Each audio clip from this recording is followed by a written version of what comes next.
so tonight's really about CPG brands that you probably know and love and how they have built their business, broken their business, and rebuilt it. A lot of brands are just like a lot of entrepreneurs. We think we know what consumers want, so we start building with that mindset, and then we find out they don't want that at all. We're going to hear from the professionals themselves. So Tash, I'll start. Okay. There's two Tashes tonight, so we'll start with Tash 1. Can you introduce yourself and a little bit about your background? My name is Tash Courtenay-Smith. I have been in digital marketing for about 25 years and currently work mainly with beauty brands in a fractional role on growth marketing. I'm Tash too. I'm co-founder of Collar Health and also co-founder of Dose Eye Masks. I'm about 6 years in e-commerce, and before that I was in a charity role for 10 years. Hi, I'm Anna Fasood. I'm the CEO of ThisWorks, and I've been in the business for 18 years. I'm a scientist and trained in luxury goods.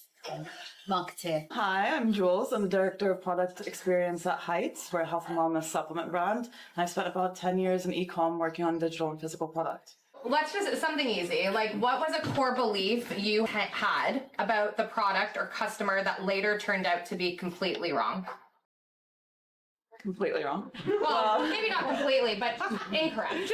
Okay, so our core intrinsic belief is that the product has to work, and we'll build around it to make sure we put the best variables in place for the product to work. So it needs to be taken every day.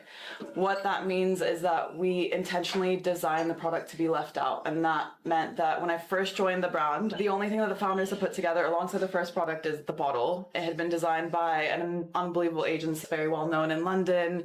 It had the original kind of bottle with a nozzle. It was transparent. You could see the golden pills. It was amazing. It won awards. My founders absolutely loved it. So I came along and I was like, okay, fantastic, but it's transparent. The ingredients aren't on the back, but also customers started writing to me with all these sorts of queries. And then one of the things would be like, it's just so hard to get the pills out of the bottle. So I was working one night and I was explaining to a customer, just tip it to the side and check it out. And he was like, Jules, life is too short to be writing me an email at 11 p.m. on how to use the bottle. At the same time, our warehouse fillers were having a big problem because we literally had people on a line shaking the pills to kind of get the pills in. So I went to my founder, I was like, listen, we have to change the bottle. Like, it needs to change. And it became this huge brand symbol for us. That's what we were known for. We knew that people left it out. We knew that it was a conversation starter. We knew that people come to us and say, I remember it because it's so beautiful. So I always have it in front of me, and that's how I remember to take it. And that's why I feel so energized, and I'm sleeping better, and I'm happier. So I come along and I'm like, I'm going to break it. We need to change the bottle. It was a hard journey to change the award-winning bottle and to keep the brand the way that it is and elevate it. But we finally convinced my founder we did it. We went from a place of, those two fillers no longer exist. I mean, they now do something else. But at one point we were only able to fill 5,000 bottles a day, and now we do 5,000 a week. Nice. Broke it. Okay, I'm going to ask you, Anna. Was there something you discovered through customer feedback or sales behavior or product usage from the start that was incorrect? Yeah, so ThisWorks was very much a skincare, body care brand. The idea to put a sleek spray onto the market didn't exist, especially not in beauty.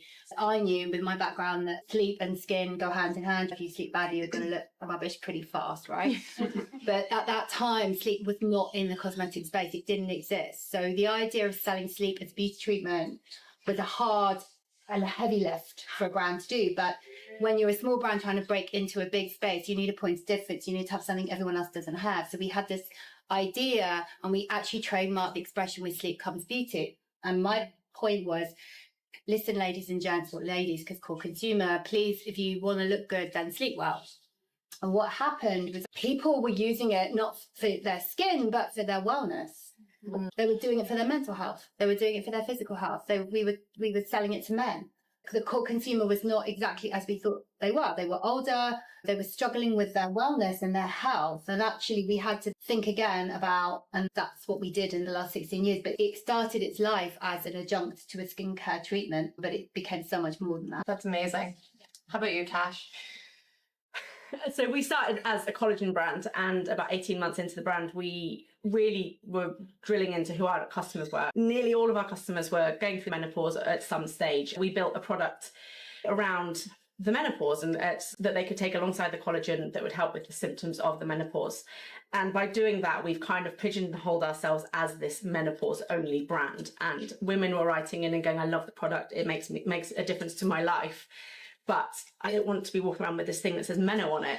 And that became kind of feedback kept coming to us. It was like, I love the product. It's amazing, but it's embarrassing or whatever it is. Because there's always this kind of shroud around menopause. It's a negative thing. And obviously it's a terrible experience, but it can also be wonderful and amazing, and you can feel better through it. So we're actually in the middle right now of breaking it. We've changed the name. It's coming out in 2 weeks. Same product, same ingredients, same awards that it's already won. It's about bringing back something that makes everyone feel comfortable with what they're taking and carrying. I've worked with dozens, if not hundreds of brands, and currently work with big brands like This Works, Absolute Collagen and The Body Shop. And I think what I see commonly across all brands is the people in the brand will have a view that their customer is a certain type of ideal person, the dream customer we'd all hope to have for our brand, the perfect aspirational women. Whereas in fact, if you're a large brand selling, tens of millions in revenue, invariably to get to that revenue, your customers are a much, much, much broader data set. And I've always found it interesting when a brand holds an event, some of them can be quite shocked seeing their customers in real life, because they'll have a view of our customer as this perfect person. And you'll host an event and all sorts of people will turn up from all sorts of walks of life, because that's the nature of being able to sell 20 million or 30 million or more of products. You have to be able to sell to the mass general public. I mean, I only work on the marketing side, not the product development side of businesses at all, but that's one of the things I'm always trying to make brands realize. Stick to this kind of this view of who their perfect customer is. They'll in fact be hemming themselves in, because their true customer is going to be maybe not as glamorous as they might have hoped or think in their minds she might be.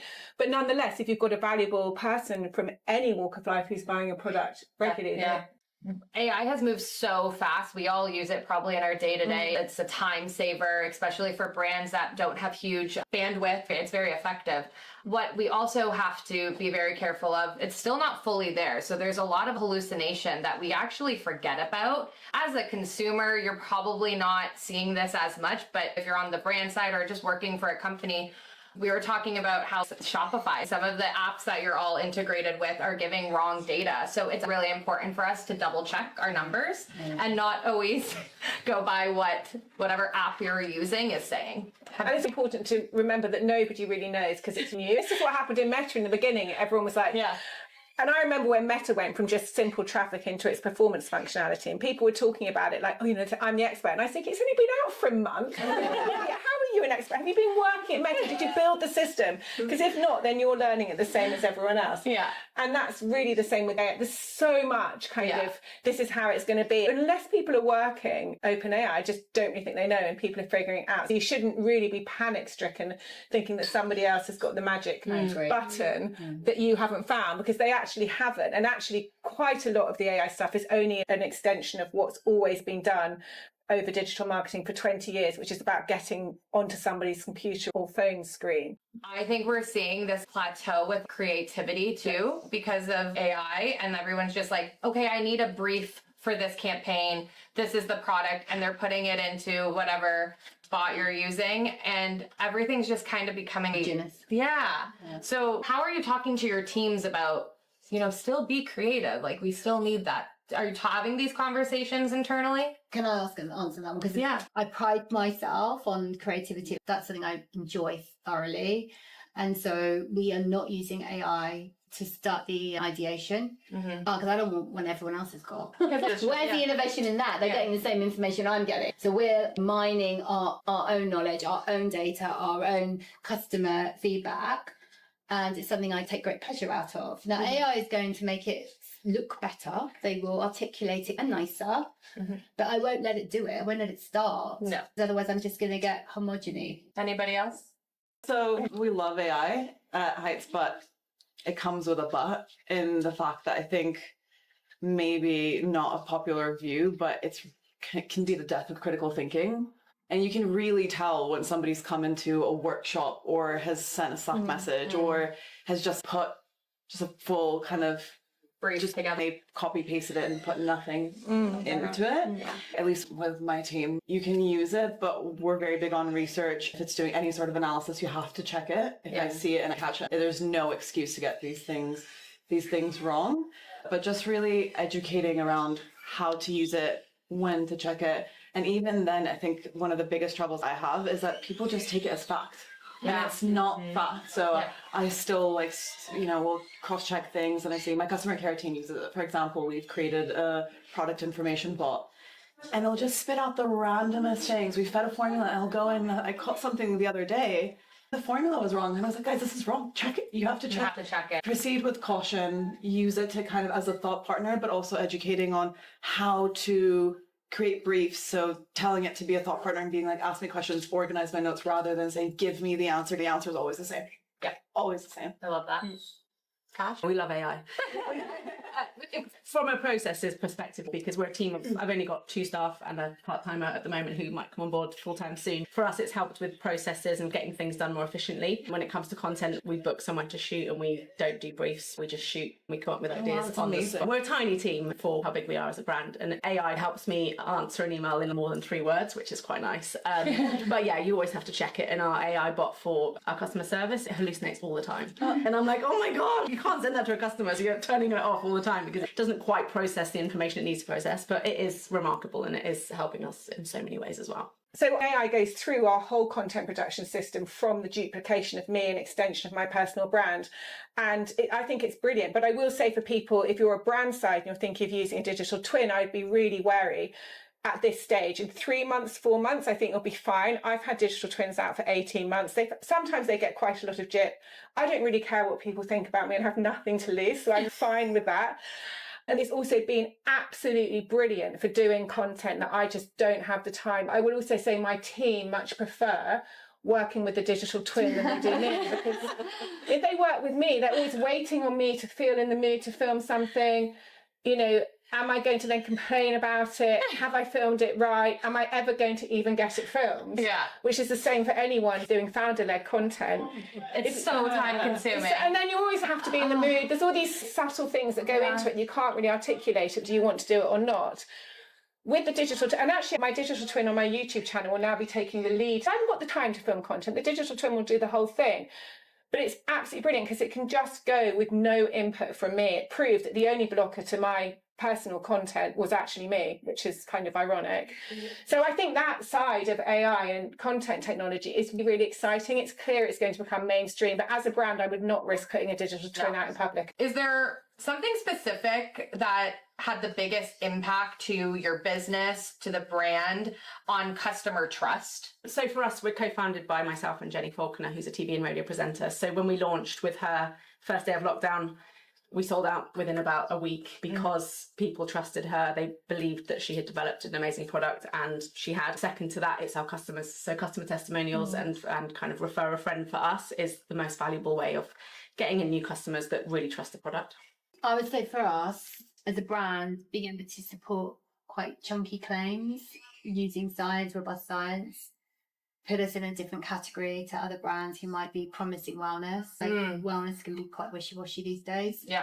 And so having solid claims, evidencing them with robust independent user studies, clinical studies, and neuroscience studies gave us that confidence and credibility to be able to push ahead. And then the other thing I'd say in terms of scale was Amazon. Amazon. If we're talking about moving the dial and making money, it's Amazon. How are all of you Amazon? Is there a reason?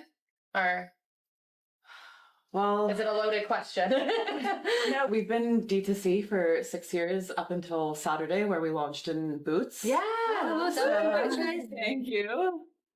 And we really wanted to understand our business and our retention and our customer first before going into Amazon, and then kind of being worried about cannibalizing our own customers and not being able to control the information. Trust for us, scientific studies are huge. And I don't know if anybody knows how supplements are made, but typically, I'm sure there's some supplement brands here, but typically smack a formula together for the claims and that's it, to have minimum quantities.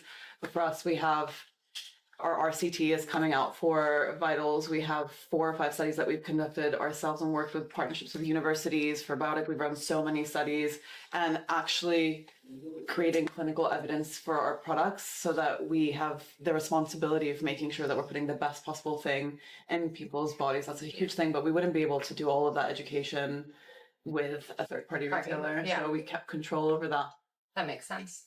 Across the years, the number one thing, and this is from a broad spectrum of brands and businesses, has been a personality or a founder. I wrote a book 10 years ago called Stand Out Online about personal brands. In beauty, we're quite used to seeing a personal brand founder speak for their brand, but I've deployed this same strategy across air conditioning business, car charging businesses, off-plan property businesses, as well as a load of beauty founders who've found themselves under my gaze. That's it, building a personal brand. But I mean, that has single-handedly, as a repeatable strategy, worked across every single niche, is to have a personality-led business, or even a trusted figurehead. It doesn't have to be a founder, Right. that is repeatedly showing up as a spokesperson, and to turn that person into some sort of celebrity in their niche.